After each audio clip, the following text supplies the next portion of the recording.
It's happening, guys. Today we're pulling out the Trans Am's old 350, old transmission, and we're gonna start on the engine swap.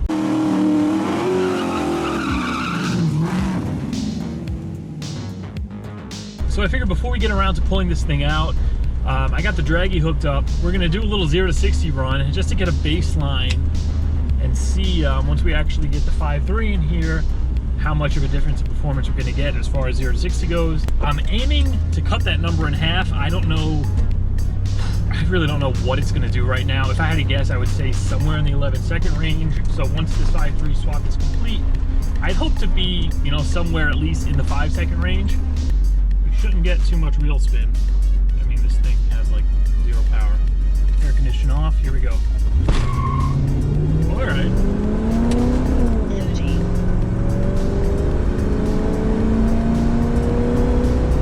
60. That's it. That actually wasn't that bad. 0 to 60 in 9 seconds. All right, it was a little faster than I thought. I'm gonna go back around. We're gonna do one more just because the tire spun a little bit. AC off. 1, 2, 3. 30.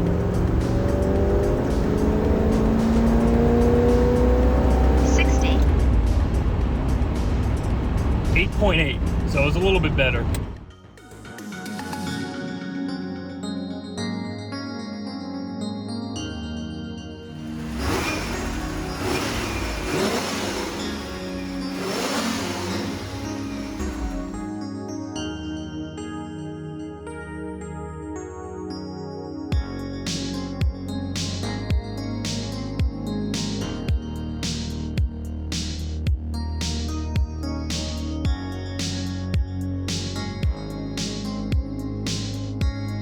So I got the Trans Am inside, the hood is removed. We are ready to pull the 350 out of this thing. It is finally taking its last breath. And from here on out, there's gonna be a lot of modification, a lot of kind of detailed information when it comes to swapping an LS or in this case an LT style engine to one of these cars. And I think we're gonna actually start with removing the interior. I got all new stuff going into this thing anyway. We need to run wires for a fuel pump. We need to get rid of the old PCM, run wires over the gauges, and being all this stuff is junk and I already have replacement for it anyway, we might as well just gut the interior first.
All right, with the interior gutted, we are ready to start pulling the engine out. Quick little thing I want to mention, obviously it's not required to completely gut your interior to do one of these swaps. I'm just doing it with the Trans Am here because you guys know the interior is shot, the carpets are faded, the T-tops are leaking.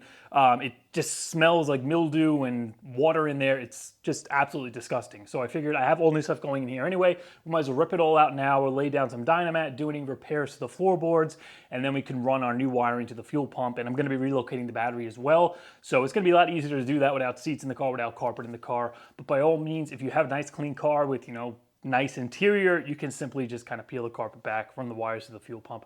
It's really no big deal. But next up, we are taking the engine out. And to do that, for anybody who's pulled an engine before but hasn't actually tackled one of these fuel injection swaps, and you're a little weary of the wiring, just pull the engine like any other car. Disconnect all the wiring. Don't go in there with shears and just start cutting everything out thinking you're not going to need it, because I've gotten quite a few messages on Instagram asking, I swapped my engine, I put the harness in, you know, everything's wired up. Why doesn't it crank? Why doesn't it do any of this?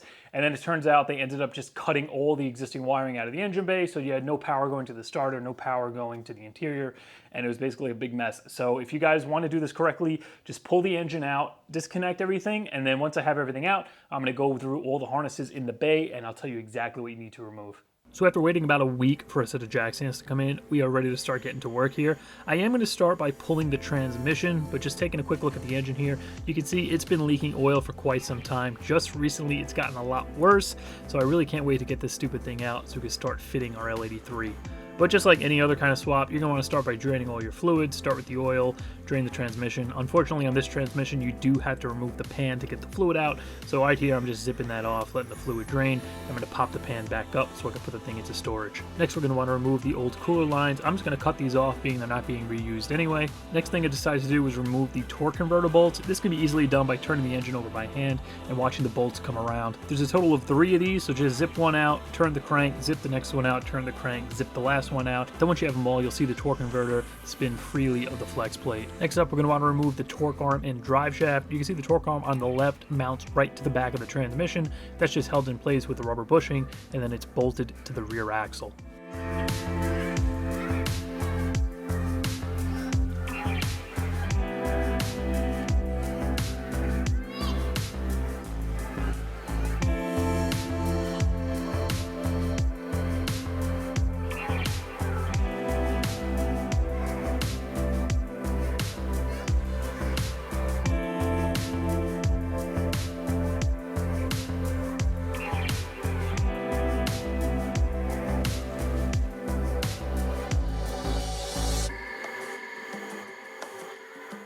So with the torque arm and drive shaft removed, next what we're going to do is remove the electrical connector for the speed sensor and then remove this support bracket for the exhaust system. This is just held in place with 2 nuts that connect to studs that pass through the transmission that are actually attached to the torque arm mount.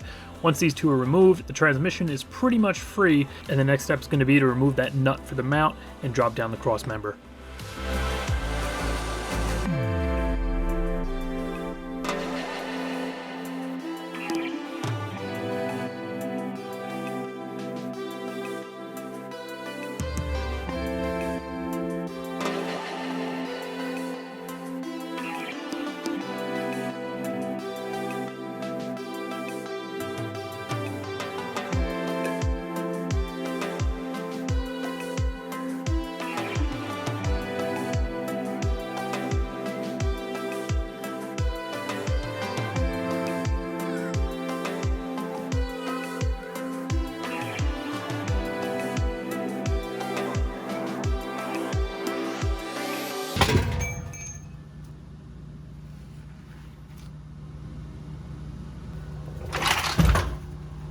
But with the transmission removed, lastly, we're going to undo the motor mount bolts and lift out the engine itself.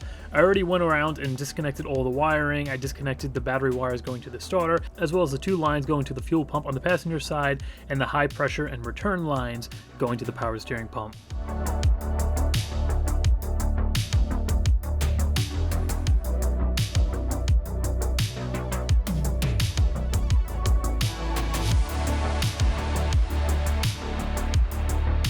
All right, so the old engine is out. Right now, I'm gonna use this little crane scale that I picked up from Amazon. We're gonna hook it up to this thing, see how much it weighs, because I'm really curious to see what the weight difference is gonna be. between this thing and the 5.3 going in. For the bay, everything came out relatively smoothly. I nicked the wiper motor over there and the plastic cover fell off. I have another one of those sitting in storage, so it's not really a big deal.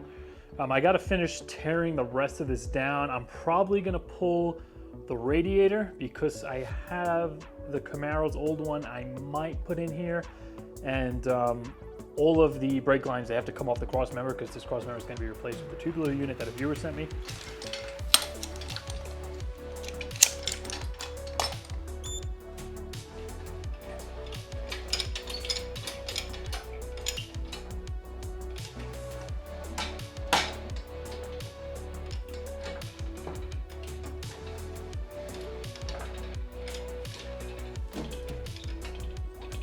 Clear up the pallet. 567 pounds. So if you have any guesses for what the L83 is gonna weigh, definitely leave a comment down below and I'll pin whoever gets closest. All right guys, so that's gonna wrap up another Trans Am episode. Good progress today. We got the interior ripped out, we got the engine out. Next video, we're gonna be dropping this cross member down. We're gonna try to fit the tubular BMR unit that viewer sent me, as well as pull out any wires we don't need, and maybe we'll go through the harness.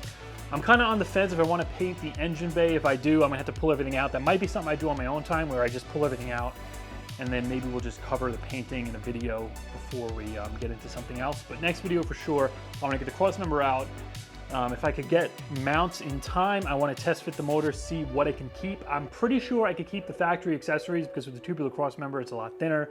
I'll be able to keep the low mount compressor and all that. Only thing I'm really not sure of is the clearance with the hood. On these newer motors, the alternator is substantially lower than the LS stuff. So I think the alternator is gonna clear. It's literally the height of the valve cover, so that shouldn't be a problem. The biggest thing is gonna be the intake. So I really wanna get that kind of sitting in here dry, drop the hood on top, see if it's gonna clear. I have a feeling it's not, but if it doesn't, we could just pick up a car like an LT1 intake from a Corvette or a Camaro, and it should drop right in.